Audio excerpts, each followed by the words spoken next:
Joining us now on the Megacast is a professor of political science at Oakland University and also their director for the Center for Civic Engagement there as well. Dave Dulio joins us once again on the Megacast. Dave, thanks for being with us. It's my pleasure. Good morning, Tyler. Good morning to you as well. So we had a debate last week between Governor Gretchen Whitmer and Tudor Dixon. It was the first debate out of two. We got another one coming up next week. That'll be co-hosted by the Center for Civic Engagement at Oakland University. And coming out of that first debate, it was kind of surprising. We didn't really see so much of either of these candidates going on the offensive. It was really more about defending their stance and maybe even clarifying, in the case of Tudor Dixon, where she stands on critical issues, particularly abortion. Your key takeaways from the first debate? I would say I had a couple immediate reactions, and then I think there's one worth talking about after we've had a chance to sort of let it sink in, if you will. And for me, the main takeaway was the tone. And I understand your point about going on the defensive or trying to be defensive, but in part that was brought about by the other candidate taking it to their opponent, right? I think Tudor Dixon was very aggressive, as I think we could all expect, given her place in the polls. But Governor Whitmer hit back, and it got pretty nasty. They called each other liars, or they questioned the truthfulness of their opponent at multiple times. I think they both used the term dangerous to refer to their opponent.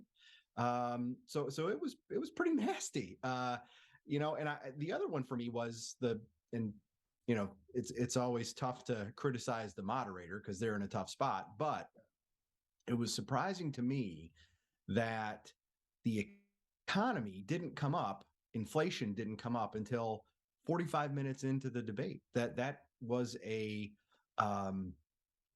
just given that that's the number one issue again, right? It was number one months ago.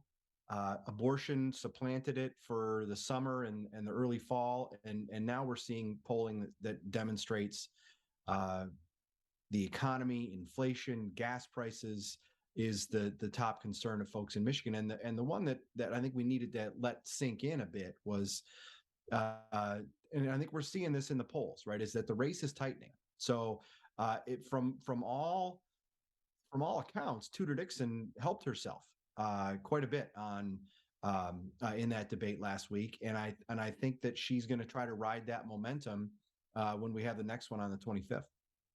Yeah, and it's interesting, too, because all three of these major races at the top of the ballot in the state of Michigan heading into the midterms are really tightening at this time. We've seen Governor Whitmer's numbers, which were well in the high teens in the polls, in many polls ahead of Tudor Dixon, now shrinking down anywhere I've seen from 6 points to an 11-point deficit at this time coming out of the first debate, with the next one being next week. And then we're also seeing these other races between Christina Caramo and incumbent Secretary of State Jocelyn Benson, as well as between Matthew DePerno and incumbent Attorney General Dana Nessel, also tightening.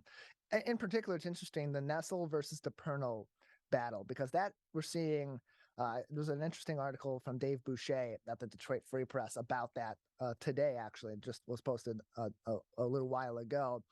Saying that multiple polls are showing that Matthew DePerno is now essentially neck and neck with Dana Nessel in that race, but also that a significant portion of the population that was polled hadn't heard of Matthew DePerno. So what is that? Where's that momentum coming from then?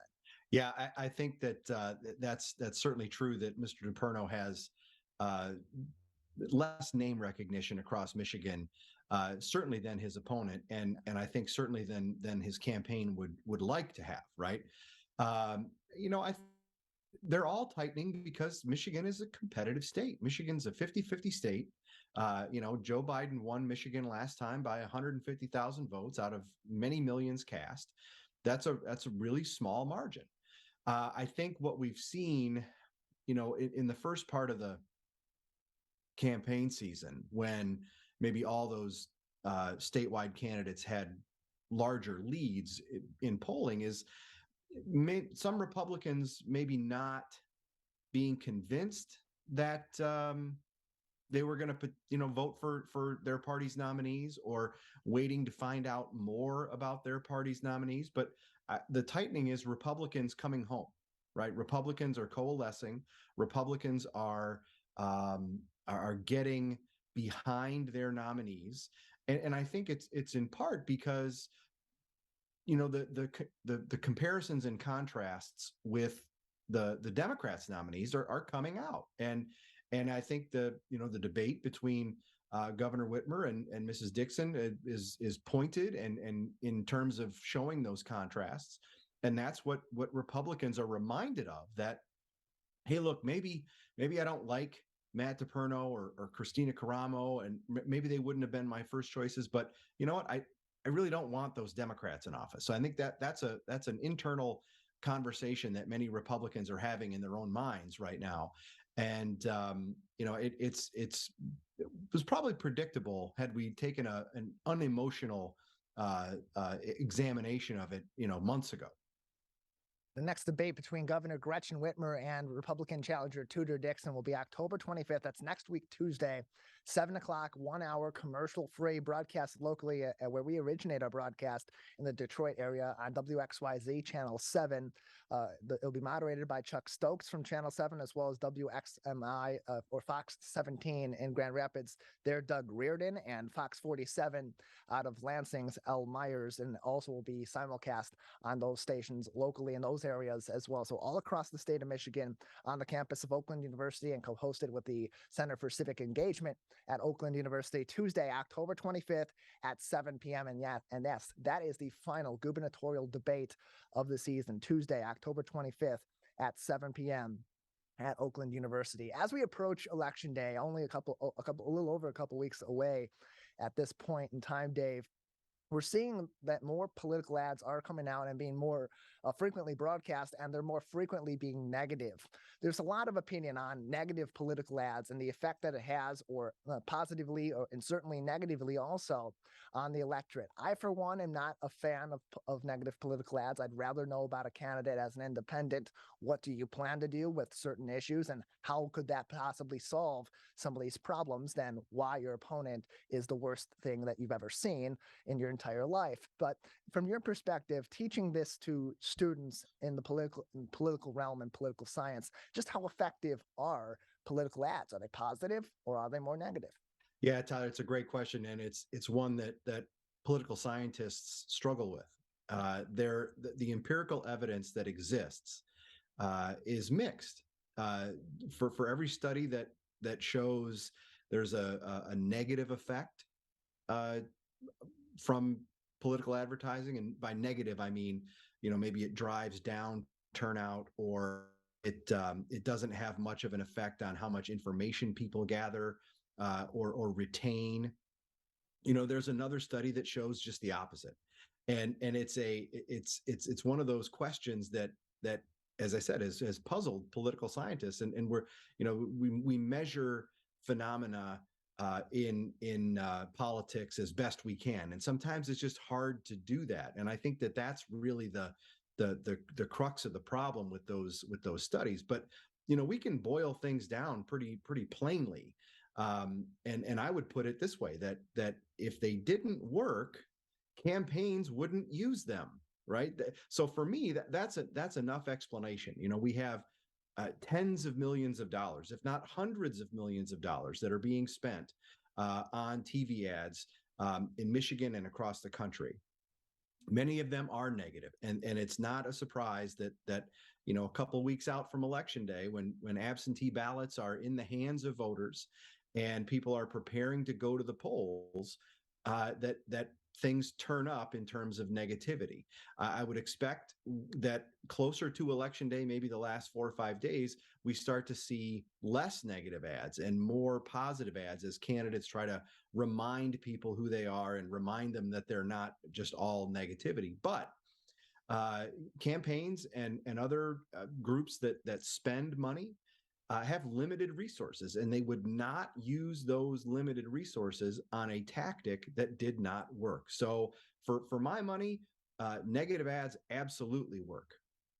Oakland.edu/CCE for more information on events to the Center for Civic Engagement at Oakland University, who will be co-hosting this upcoming gubernatorial debate next week, Tuesday, October 25th, 7 p.m., 1 hour, commercial-free, broadcast in the Detroit area on WXYZ Channel 7, in the Grand Rapids area, WXMI Fox 17, and in the Lansing area, WSYM or Fox 47.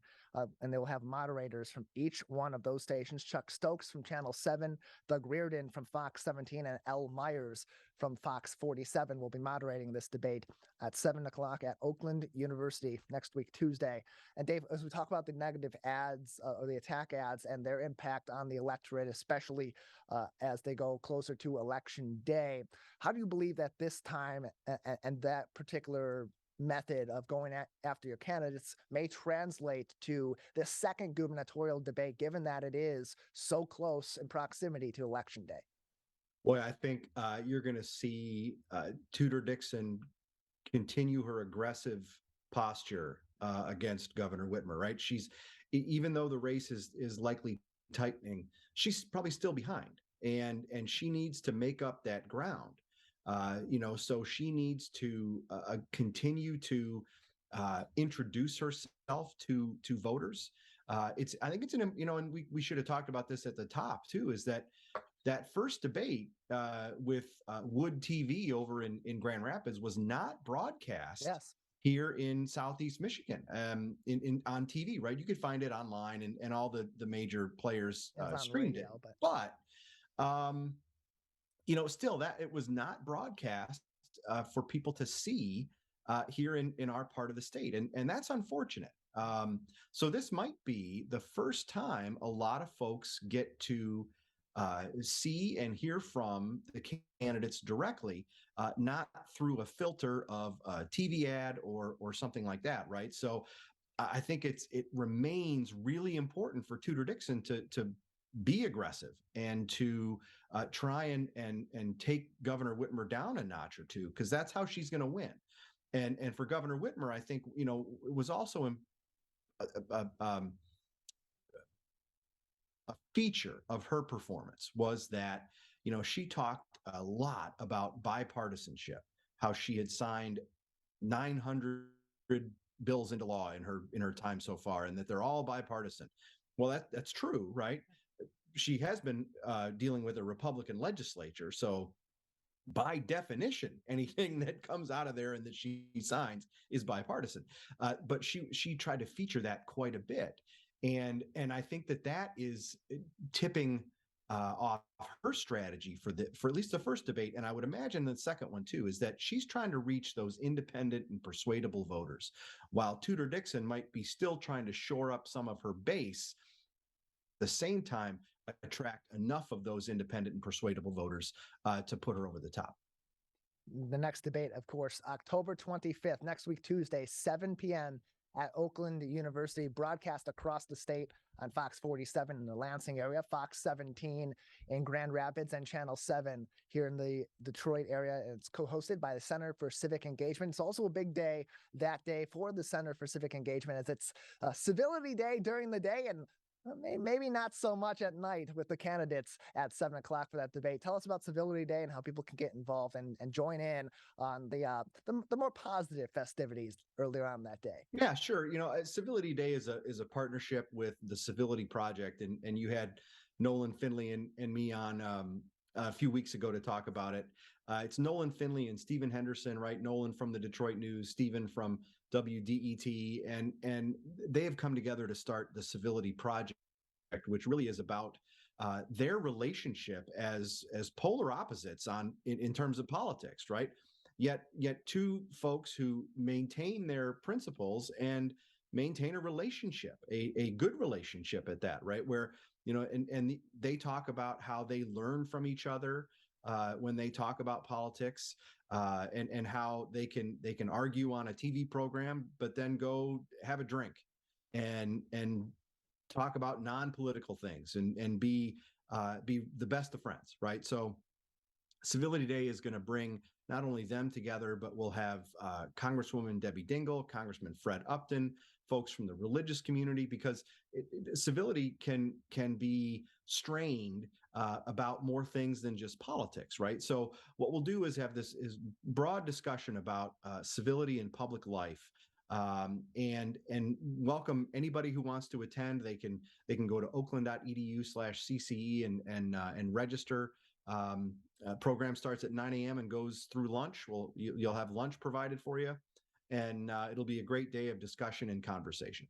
Yeah, October 25th, Civility Day. More information can be found on oakland.edu/CCE. And then the Center for Civic Engagement also co-hosting the second and final gubernatorial debate between Governor Gretchen Whitmer and Republican challenger Tudor Dixon. 7 o'clock, broadcast locally in the Detroit area on Channel 7, in Lansing on Fox 47, and in Grand Rapids on Fox 17. 1 hour commercial free beginning at 7 o'clock. Dave, thank you so much for joining us today. Thanks, Tyler.